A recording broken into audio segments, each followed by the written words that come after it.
Jump back into it for the second half of our first day together here. A question at the break that I want to address with the entire group. There was a question about whether or not there'll be a recording available to you of the class here this week. The recording is being made for compliance purposes. The recording of a live class like this, according to the NMLS, is for compliance and audit review only. The live class for a live student is required that you attend live. And so the NMLS determined years ago, they said, listen, if we enable a recording or a replay of the class, people won't pay attention during class.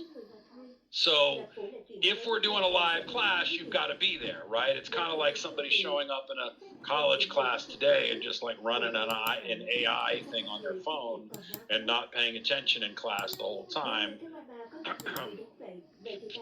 can do that now this way, but the NMLS says, look, the recording is, honestly, between you and me, as helpful as it would be, if you could go back and watch it. If it were up to me, I'd say, yeah, give them a recording, give them a replay. I think it'd be great. But the NMLS, through their own studies over the years, have determined that what it does is it makes someone's attentiveness less, and they don't take notes, and they don't pay attention, and they do other things because they know there's a recording available that they can watch at whatever point, right? If it were something that you'd want to do on your own time, that you'd want to do self-paced, there are other options to this class that you can do. The problem is you don't necessarily have a live instructor that you can ask questions of either during the class or after class when it's a self-paced deal. So it's kind of like, having that blanket on your bed that if you pull it up too high, your toes are exposed, or if you put it down too low, your neck is exposed. It's never going to keep you warm all the way over. You just got to figure out which is the best for you, right? I think that a recording would be awesome, but we've got to follow the NMLS's guidelines. As far as a question bank that you can access, someone's asking about, inside of the on-course learning portal that this class sits within. Obviously, you click a link that takes you to Zoom, but inside of the onCourseLearning.com platform that you guys have registered for this class through, there should be a resources tab inside of there. One of the resources available to you in that tab is the PDF version of this book that you can download if you don't already have it. There's also a collection, I think it's a little bit more than 200 practice questions that you can get in a PDF. I think it's 40 plus pages, practice questions for each of the 5 chapters in the book, along with answer keys that you can review on your own. There's also something called Prep Excel that On-Course Learning offers. Some of you, based on how you signed up for the class, may already have access to that. If you don't, we'll talk about it later in the week, how you can access it. It's a separate product, so if you don't have it as part of a package with this class, you might have to purchase it, depending on what company that you're set up with and what agreement they may have with OnCourse, okay? Are you able to access notes on the test? I'm not sure what notes you're talking about. As far as notes on the test that I would respond, it's just what we're talking about here. As far as notes on the test, otherwise, I'm not really sure what that means. So you have to clarify on that for me. All right. As far as the rest of the day goes, just want to the training deck itself, the notes. So the PowerPoint presentation that I'm going through, that is something, because it's accredited content, meaning it's part of this 20-hour class that the NMLS requires be delivered in a certain way, and it's considered what they call intellectual property of on-course learning. That's not something that I can give you If it's not inside the resources tab of your class that OnCourse has already made available to you, or not something that is, public availability, something that you might be able to pull down from the CFPB or the FHA or something like that, I'll give you some of those things through the week here this week. But if it's not something like that, I can't give it to you. If you want the possibility of access to the training deck, you'd have to reach out to OnCourse Learning. If that's not something inside of the resources that they make available for you for the class, you'll have to ask them directly for something like that. To be clear, guys, I am contracted by OnCourse. I've had a relationship with them for about 18 years now. They hire me to teach their classes. I don't work directly for them, and therefore I don't have access to the back end of their systems. They teach me to show up and teach Zoom classes for them with their content. All right. Outside of that, I think maybe Stiffy, if you've got access to the 200 question version 1.18 practice test student version, if you're able to drop that in the meeting chat for me, that would be extremely helpful.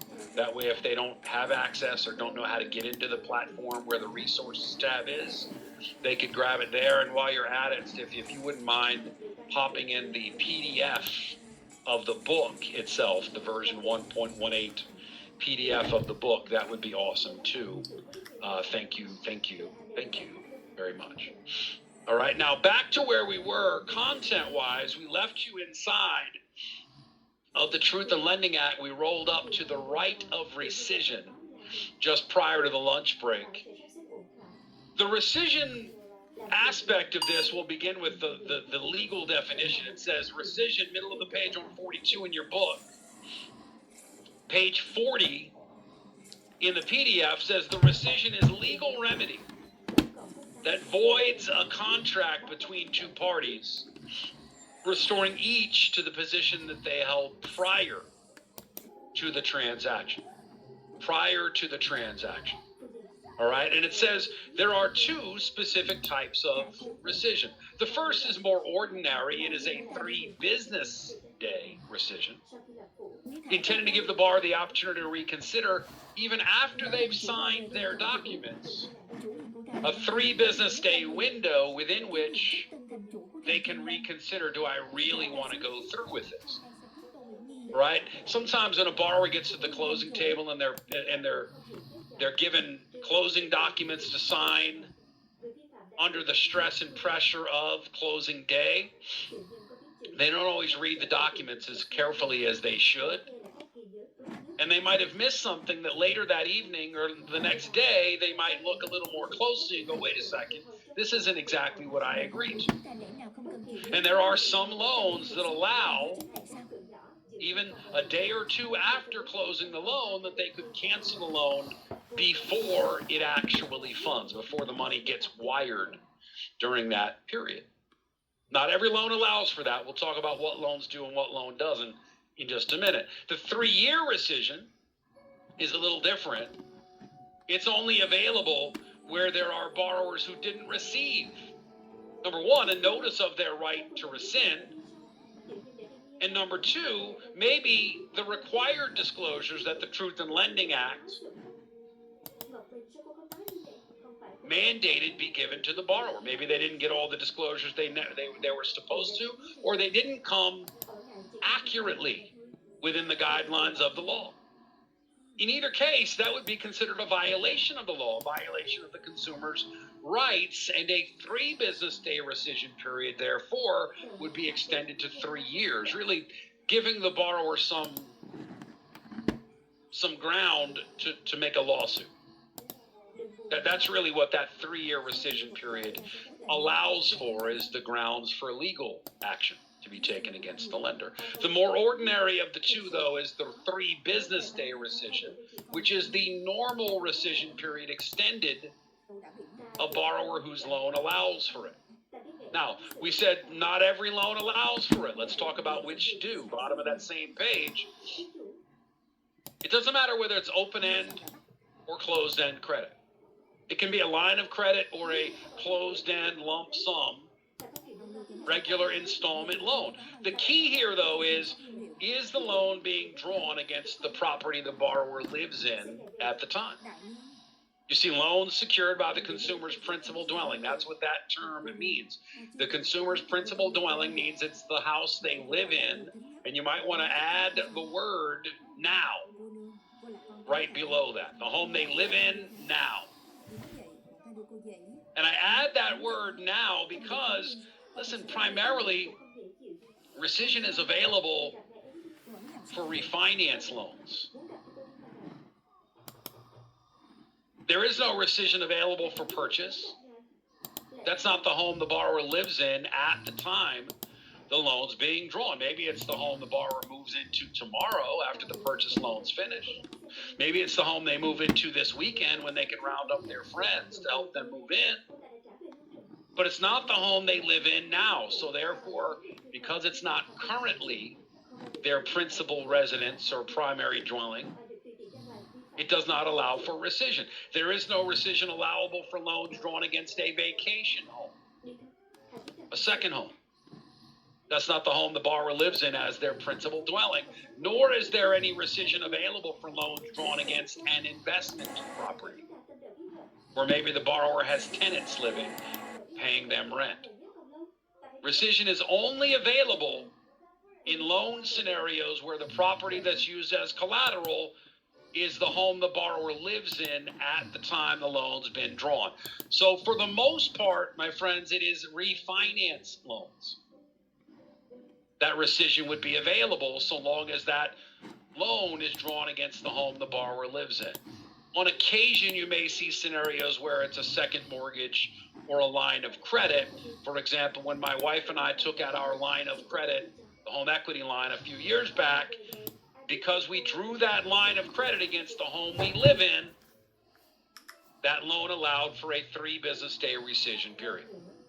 That's the biggest key. When asked a question about which of the following scenarios would the loan allow for a rescission period, ask yourself, well, which of these scenarios is the loan being drawn against the home the borrower lives in at the time of the loan?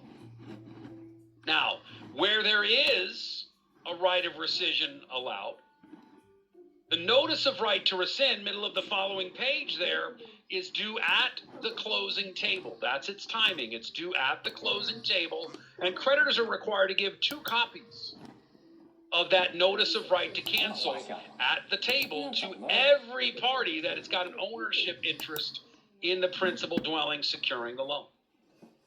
So anyone with ownership interest, think of it this way. If you've got a married couple, for example, and by virtue of the marriage, each has an ownership stake in the property that's being used as collateral, each must be provided their own copies, plural, of their notice of right to cancel. Why is it 2 copies? Because in theory, if someone wants to cancel their loan, they'd sign one and send it in and keep the second copy for their records. If it's electronic documentation, they need only be sent one. Because if they want additional copies, they can just hit print, print, print, print, print as many times as they want.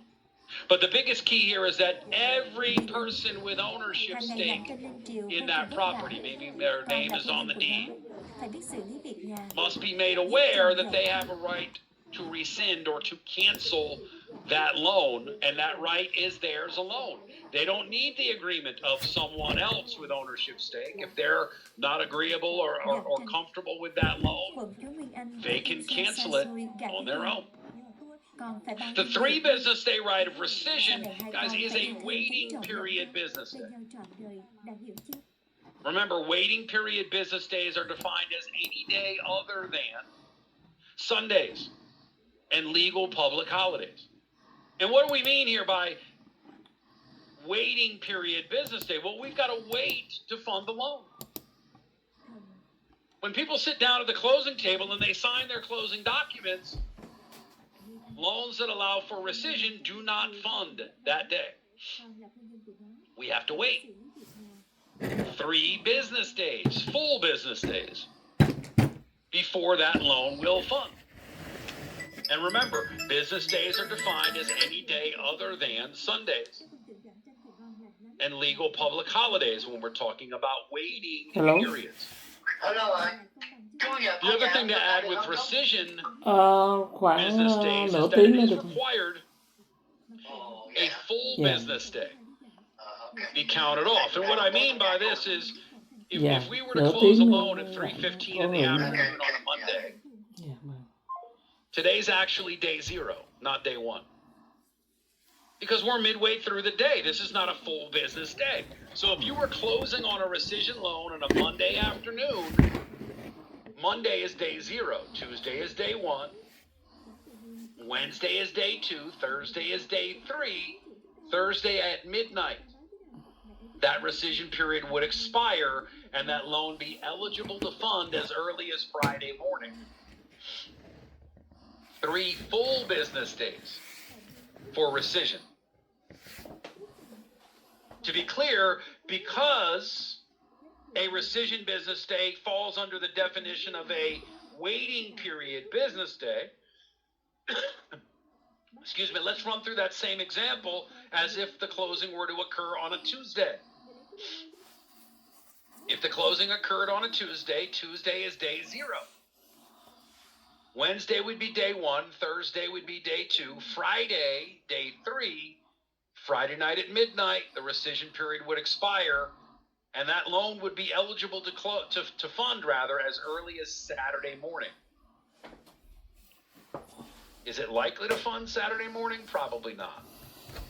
I have seen over 26 years in the business instances where people have wired monies on a Saturday. They've made arrangements to wire monies on a Saturday. It's not all that common, but it can happen. But be careful of that, because you may see a test question that suggests if the rescission period ends midnight Friday into Saturday, midnight Friday, when's the first possible day the loan could fund? It's Saturday morning. It's more likely to fund on Monday when the bank's open.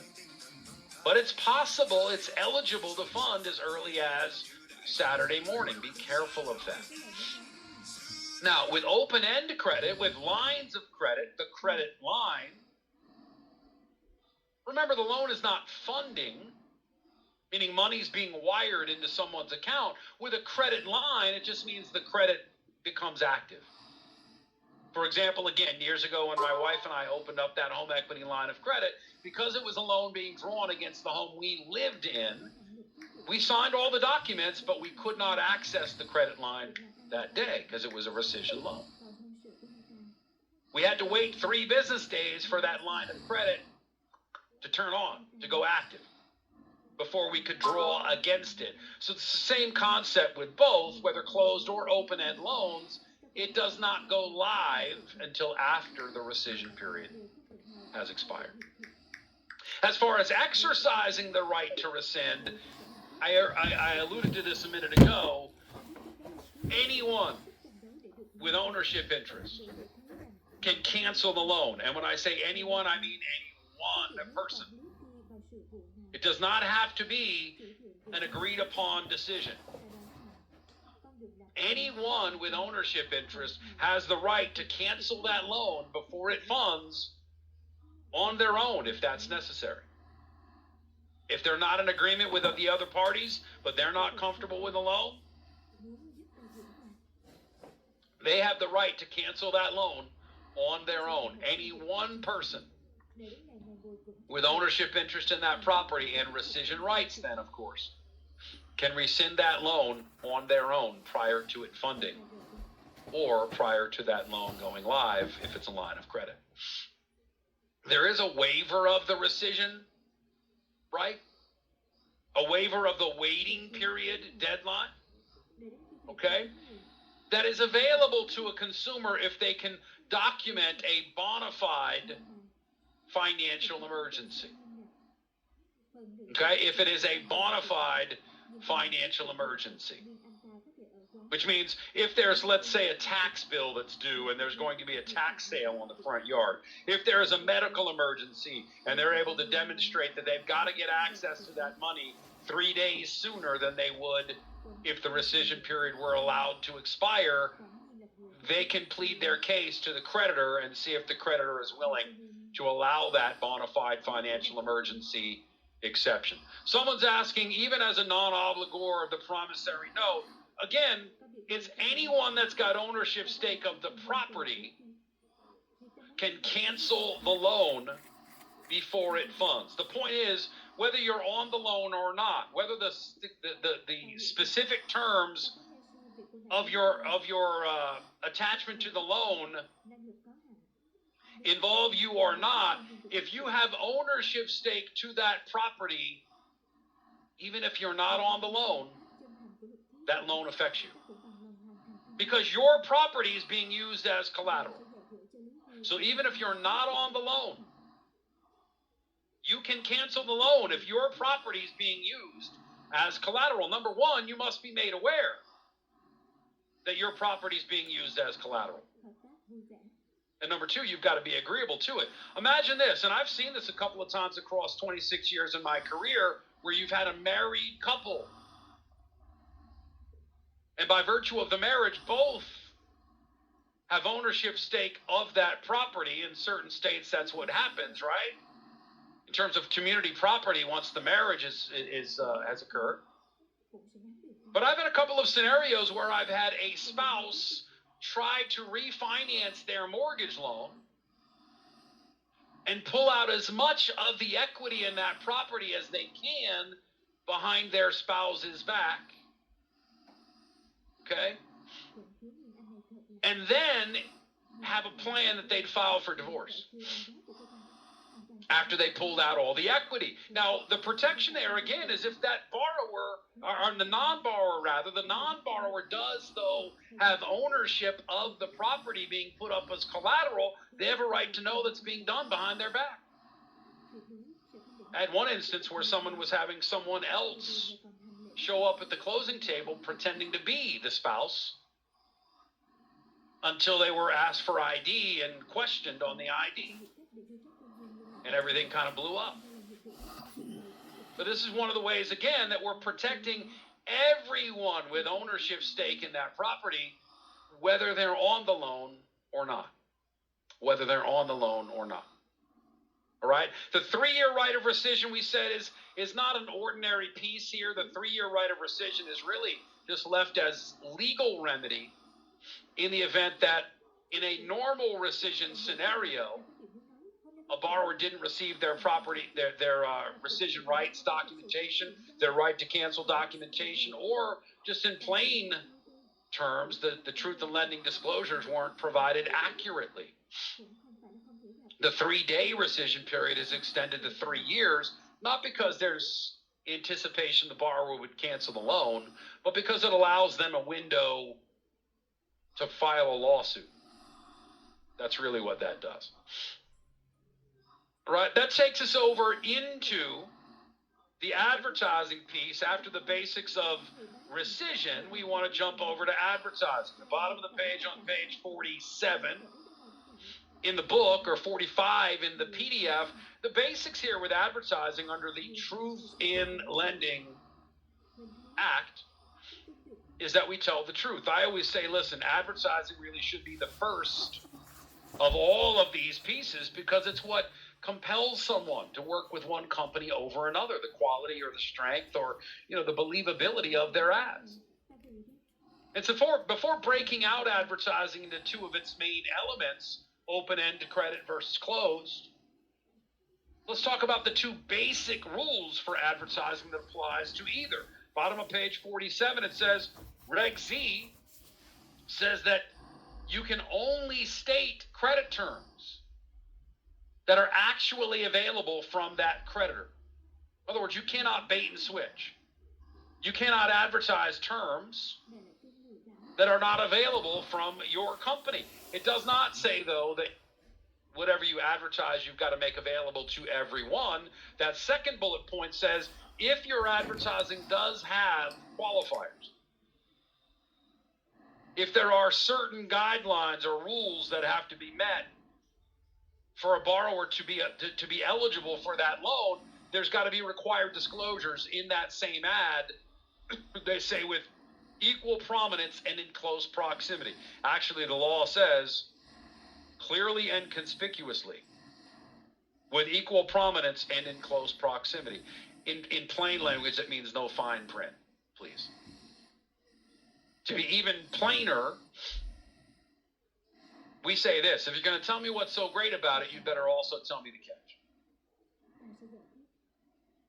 You've heard that saying probably growing up. If it sounds too good to be true, it probably is.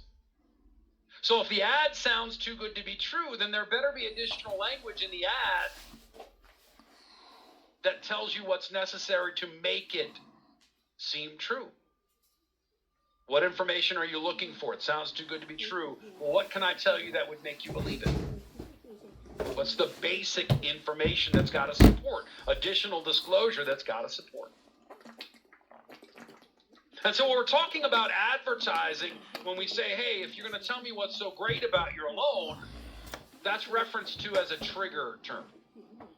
So if you look into the middle of the page on page 48 in your book, 46 in your PDF, under advertising rules, in this case for open-end credit, but trigger terms are defined the same for opened or closed-end. It says many of the requirements for advertising, whether open or closed-end, those requirements are triggered by the use of particular terms that necessitate additional disclosure. Again, in plain language, if you're going to tell me what's so great about it, you'd better tell me the catch. For open-end lines of credit, trigger terms include reference to any of that list in the middle of the page, finance charges. If there's a reference to finance charge that the creditor, that borrower might have to pay, there's got to be disclosure about what's that finance charge drawn from. Is it a flat fee? Is it a percentage of the original loan amount? How did we derive that fee? Other charges like late payments, title fees, appraisal fees, credit reporting fees. If mentioned in the ad, if referenced in the ad, additional language has got to be included that describes when it would be charged and how. Taxes imposed, same thing. If there's any reference in the ad to taxes, there's got to be additional language that describes when it would be imposed and how it would be calculated. And then any general payment terms mentioned in the ad have got to be explained a little bit further in that same ad. This is why for a lot of credit commercials, you see a lot of general information. It's pretty plain on purpose, because they know the more specific information they include, the more information they've got to include on top of that, giving additional disclosure. You see some examples here with regard to open-end lines of credit advertising, like discounted or premium rates being offered. Not uncommon for open-end lines of credit, HELOCs, that there's a teaser rate offered for the first 6 months, 12 months. And that's fine. If you're going to advertise the teaser rate, you've got to identify it as being a teaser rate and then describe what happens after that teaser rate's up. And they give you an example of what would be acceptable straight there in the middle of the page on page 49 in the book or 47 in the PDF. It says in bold and italicized, it says 7.5% APR for the first 6 months. After 6 months, the APR jumps to 10.5% and then is subject to increase based on market conditions from that point forward. And what I hear a lot with that example is people say, Ed, that gets worse with every sentence. And it does, but that's the point. The point is, tell me the truth. You can tell me what's great about it. You can tell me your selling point, but tell me what happens afterward. And tell me the truth so that now that I'm fully informed, I can make a good decision. What about advertising minimum periodic payments? In home equity lines of credit, again, this is very common too, where a borrower may be able to pay, let's say, interest for the first 5 years of that loan. In other words, that's all that they're responsible for covering.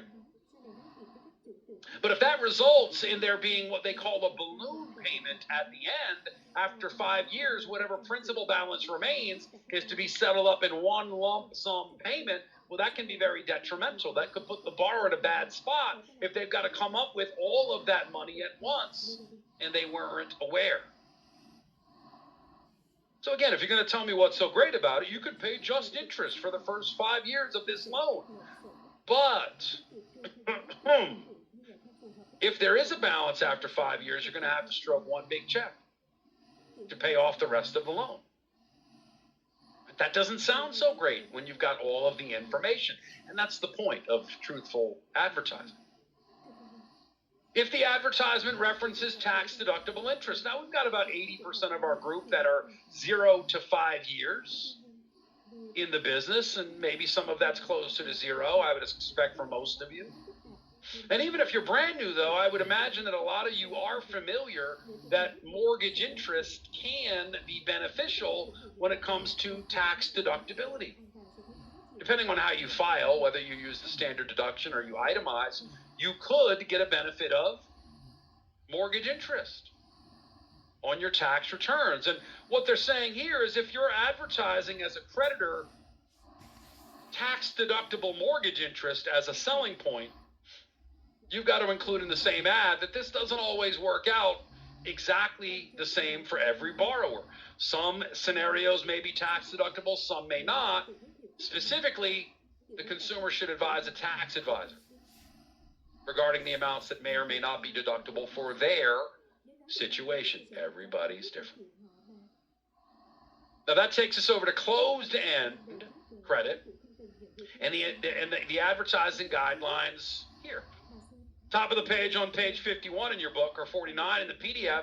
Very similar here, again with closed-end credit. There are certain terms used in those ads that would trigger additional disclosure. Any mention of the amount or percentage of down payment. 10% down moves you in. Well, the ad's got to include language that says, well, what do you got to do after the 10% down? You can't just make a 10% down payment in exchange for the keys to the house. We need all the money for the purchase price of the house.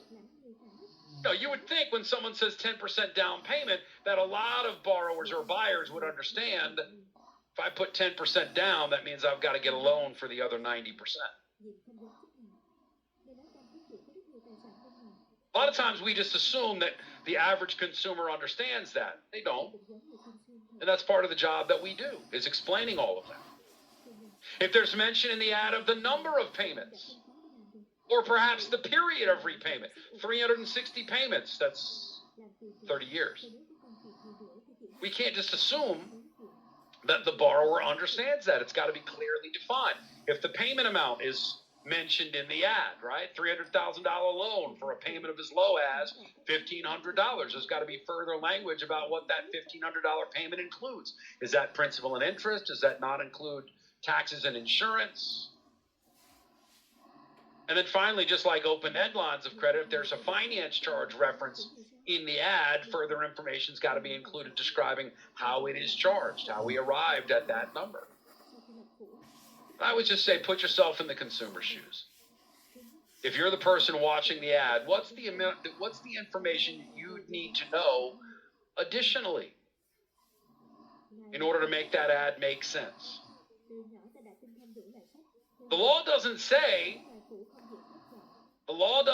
whatever you advertise, you've got to provide whomever calls.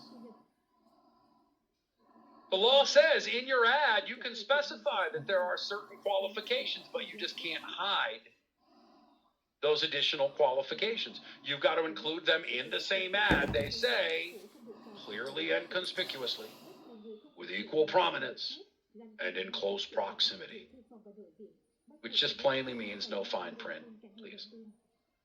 All right, that takes us to the knowledge check here regarding advertising. And again, with these knowledge checks, you're just going to fill the blanks in one by one with me inside the Q&A. Number one says the amount or percentage of any what payment is a trigger term for a closed-end loan.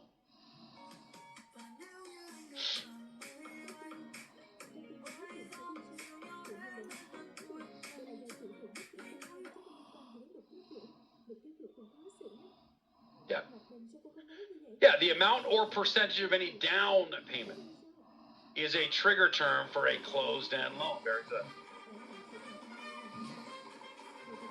Number two, the blank charge is a trigger term for both open and closed-end loan.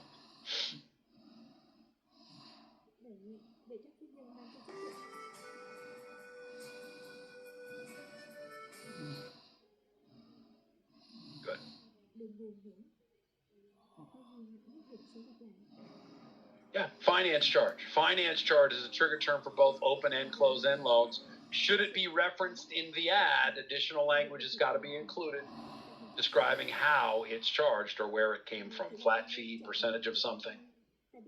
And then finally, number 3, advertising a minimum periodic payment requires that we state a what type of payment may result, if it's applicable.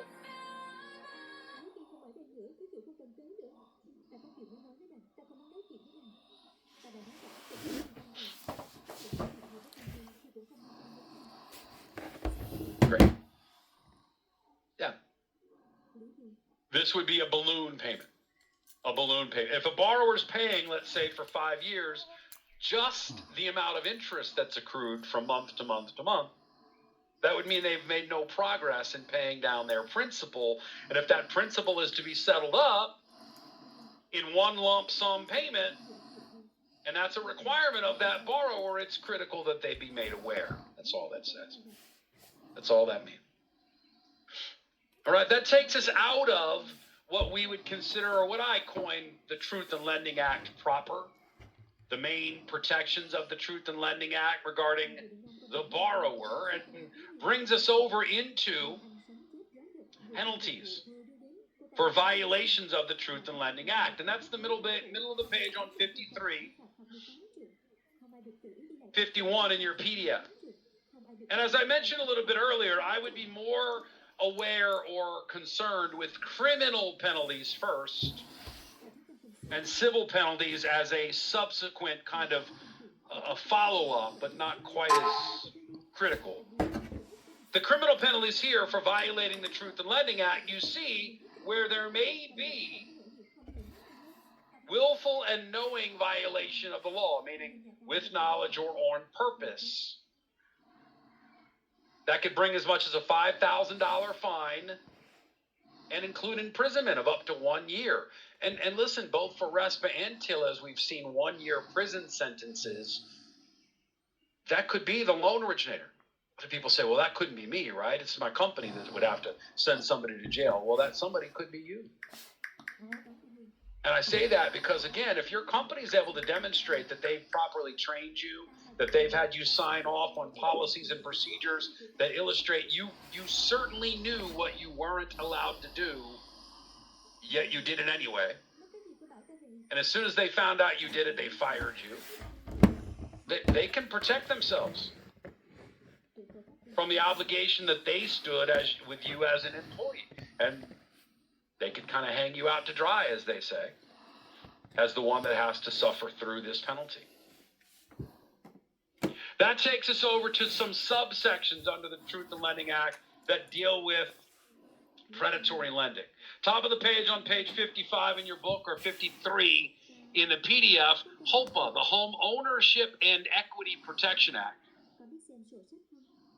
is a rule written within the Truth in Lending Act. It's actually considered what they call Section 32 of Regulation Z. And if you glance at that outline, you can see within the Truth in Lending Act, the last 3 bullets or subsections there address these 3 areas of predatory lending protection. The Homeownership and Equity Protection Act is the oldest of these subsections, created in 1994 to address really was some changes in law and tax code, which brought about more use of home equity for financial purposes. The laws changed in the late 1980s and the early 1990s to really allow for greater access to home equity, even for borrowers who may not have been as well qualified. An encouragement as well for non-bank lenders, private lenders, mortgage brokers, and the like, to be more involved in mortgage lending. And so what it turned into in the early to middle 1990s was you had a lot of private lenders and mortgage brokers making loans to lesser qualified borrowers, charging higher rates and higher fees. Because the way the law changed in the 1980s and tax code changed in the 1980s, again, there was greater access. More and more people were being given access and given the privilege to become homeowners and use their home equity for financial pieces. But what it turned into is a lot of people overextending in the early to mid 1990s and running the risk of losing their homes. So lawmakers stepped in to address predatory lending by creating certain protections, first and foremost by identifying exactly what is high cost, what's too high a rate, what's too high a set of fees. And the intention of identifying these certain thresholds, too high a rate, too high a set of fees, it was meant to eliminate predatory lending, meaning, in theory, the creditors didn't want to be identified as predatory lenders. And this is all found within Regulation Z, within the Truth in Lending Act, specifically the bulk of it inside of Section 32. We do see pieces in Section 31 and 34, but you should recognize this subsection of the Truth in Lending Act as Section 32. It's still overseen by the CFPB because it's still a part of the Truth in Lending Act. It's just a specific subsection that was created in 1994 but updated in 2010 as part of the Dodd-Frank Act's revision. The Dodd-Frank Act, as a result or in response to the mortgage meltdown, the financial meltdown of 2008, 9, and 10, they said, you know, the rules that we wrote back in 1994 may not be as protective as we thought they were. So they tightened up the original rules to be what they are today. It says a high-cost loan is defined today based on some tweaks brought about by the Dodd-Frank Act to be any mortgage loan other than one that's a reverse mortgage. Any mortgage loan that's secured by the borrower's principal dwelling, meaning the home that they live in or will live in, meaning it could be a refi or a purchase. Both apply with high costs. Specifically, though, if the loan meets at least one of three identifying thresholds: rate, or APR, fees, points and fees. In other words, how much is that borrower being charged in fee to get their loan versus how much are they being charged in rate to get their loan. And then finally, prepayment penalty. Is that borrower being forced to stay in that loan for an extended period of time? Otherwise, they're being charged a penalty. Let's talk about each of these individually. The APR threshold referenced at the bottom of the page on 55 in your book, or 53 in your PDF, it says this: if the borrower's APR, annual percentage rate, if the borrower's APR is 6.5 points or more above what they reference as an average prime offered rate, APOR, if the APR is 6.5 points or more than the average prime offered rate, well, that loan's considered a high-cost loan. Let's talk about what the average prime offered rate is really defined to be. This is a published rate that's updated every week or so. That really is kind of defined as the average rate being offered a prime qualified borrower. To frame it another way, imagine your best qualified borrowers, not just yours, but across the country, the best qualified borrowers. What's the average rate that they're being offered? Average prime offered rate. Let's just imagine, for the sake of this example, that average rate for your best prime qualified borrowers is 7%. What they're saying is a loan is considered high cost if the APR is more than 6.5 points above that average prime offered rate. So the point is this: if you're offering to borrowers loans with an APR of 13.5% or greater, you're offering high-cost loans. I'll say it this way. If your best qualified borrowers are normally being offered 7% on average, what do you assume the qualifications are of the borrowers that you're offering 13.5% or higher? Probably not great, right? Probably not great. Therefore, they're in a very vulnerable position to being taken advantage of. And so these loans are then reported. If you're making a loan whose APR trips that threshold, it is reported directly to the CFPB on that HMDA data, the Home Mortgage Disclosure Act reporting requirement. We have to report on ourselves that we're making high-cost loans.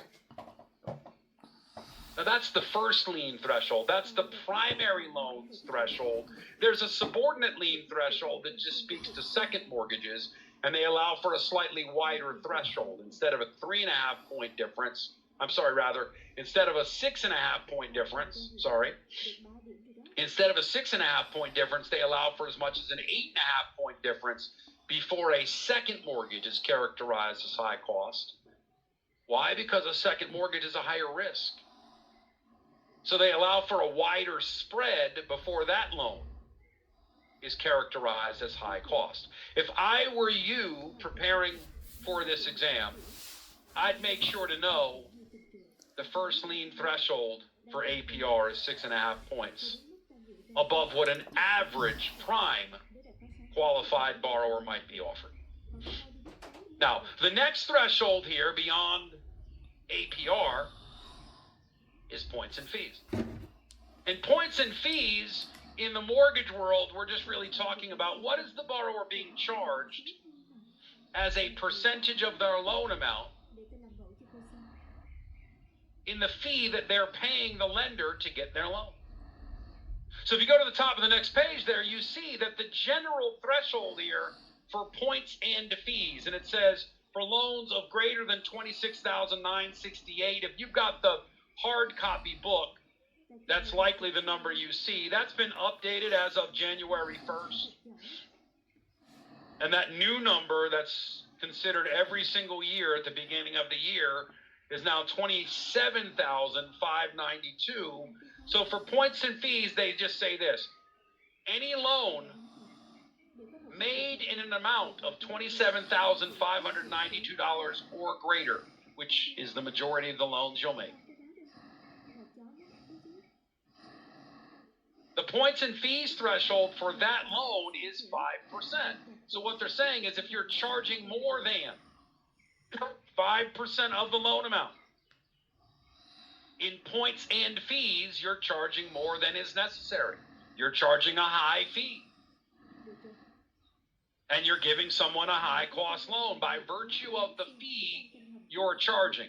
They say points and fees. For my brand new people on the call, guys, the term point in mortgage terminology is a very general term.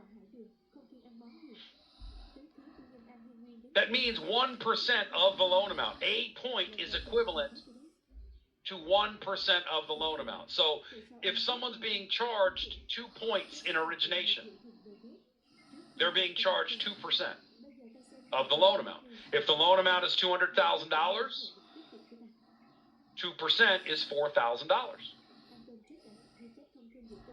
Points and fees is a general phrase that just means how much are you charging the borrower as a percentage of their loan amount to originate their loan. And the regulators are just saying, look, if you're charging more than 5% in an ordinary loan scenario that's greater than $27,592, you're charging too much in fee. So basically they're saying don't charge too high a rate. Otherwise we'll require you report to the CFPB that you're making high-cost loans. Don't charge too high a fee. Otherwise we'll require you report to the CFPB that you're making high-cost loans. And don't charge a prepayment penalty that's in effect for longer than 36 months, or that is more than 2% of the overall loan amount. And a prepayment penalty, guys, in mortgage kind of works like an early termination fee that you may pay in your cell phone bill, right? You sign a 2-year contract with AT&T, and then you try to get out of that contract to switch over to Sprint, and AT&T says, yeah, you've still got 18 months left.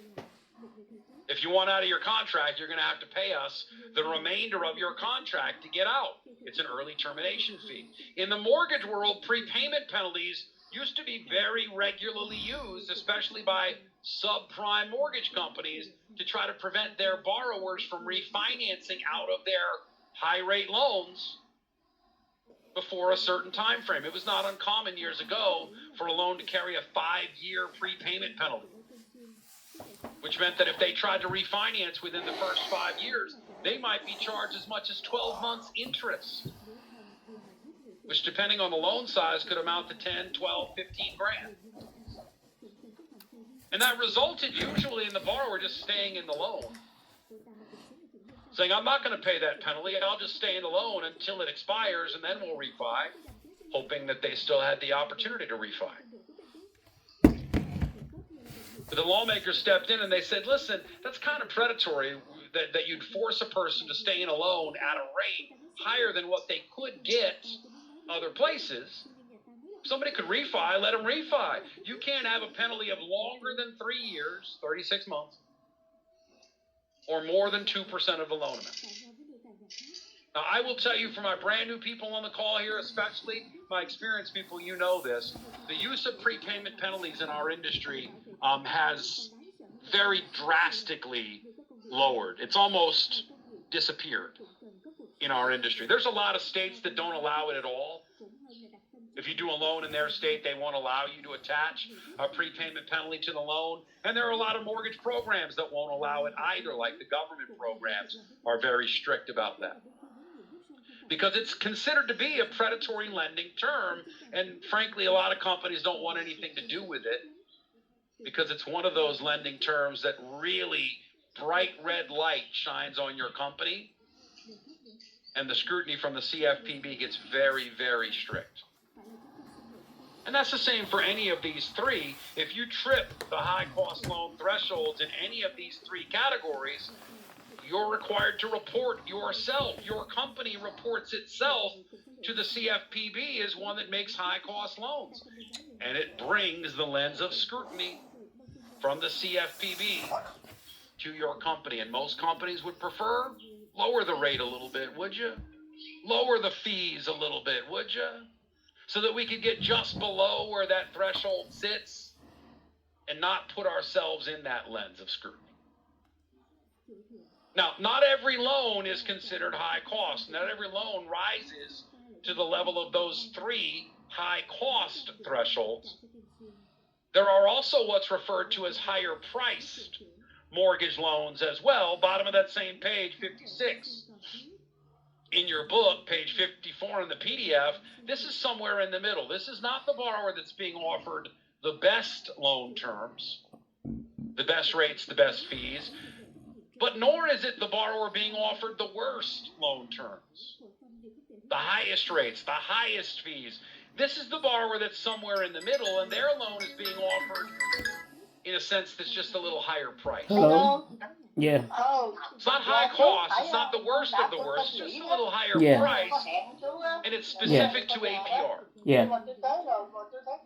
There's only one threshold, it's APR, it's driven by rate, and because it's somewhere in the middle, the threshold is Okay. Yeah, a okay. comparison of the APR offered to the borrower Yeah, okay. side by side to the average prime offered rate. Remember, the average rate being offered a prime qualified borrower, let's just imagine once again that that's 7%.